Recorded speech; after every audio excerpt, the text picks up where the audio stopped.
একটি ছোট্ট গ্রামে নাদির নামে একটি ছেলে এবং তার বোন সারা বাস করত। তারা ছিল উজ্জ্বল কৌতূহলী শিশু যারা সবসময় নতুন কিছু শিখতে এবং অন্বেষণ করতে ভালোবাসত। তাদের বাবা মিস্টার হাসান ছিলেন একজন জ্ঞানী ও দয়ালু মানুষ, যিনি সবসময় সততার গুরুত্বের উপর জোর দিতে।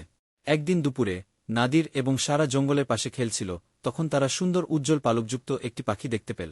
পাখিটি আহত মনে হচ্ছিল, তাই তারা পাখিটিকে সাবধানে তুলে নিয়ে বাড়িতে তাদের বাবার কাছে নিয়ে গেল। বাবা, দেখো আমরা কি পেয়েছি! সারা উচ্ছ্বাসভরে পাখিটি মিস্টার হাসানকে দেখিয়ে বলল। মিস্টার হাসান পাখিটি পরীক্ষা করে দেখলেন এবং বললেন, এটি একটি বিরল পাখি।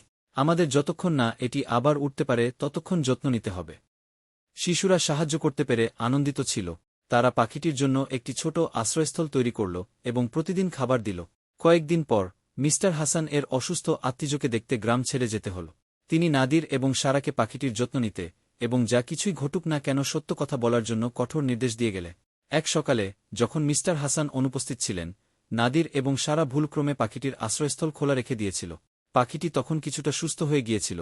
সে খাঁচা খোলা পেয়ে উড়ে চলে গেল। শিশুরা ভেঙে পড়ল এবং তাদের বাবার প্রতিক্রিয়া নিয়ে ভীত হল। আমরা কি বাবাকে কি ঘটেছে তা বলব? নাদির কম্পিত কণ্ঠস্বরে জিজ্ঞাসা করল। সারা এক মুহূর্ত ভেবে বলল, বাবা সবসময় বলেন যে আমাদের সৎ হতে হবে, আমাদের সত্যি কথা বলতে হবে। যখন মিস্টার হাসান ফিরে এলেন, শিশুরা ভীতসন্ত্রস্ত হয়ে তার কাছে এগিয়ে গেল। প্রথমে নাদির বলল, বাবা, আমাদের কিছু বলার আছে। আমরা বেখেয়ালি বশত পাখিটির আশ্রয়স্থল খোলা রেখেছিলাম এবং এটি উড়ে চলে গেছে।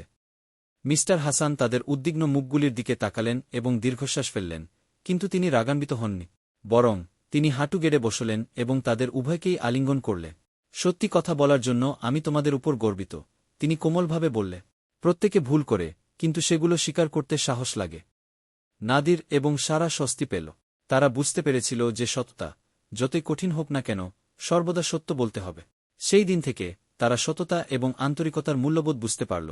তাদের বাবার জ্ঞান এবং ভালোবাসার জন্য ধন্যবাদ জানাল।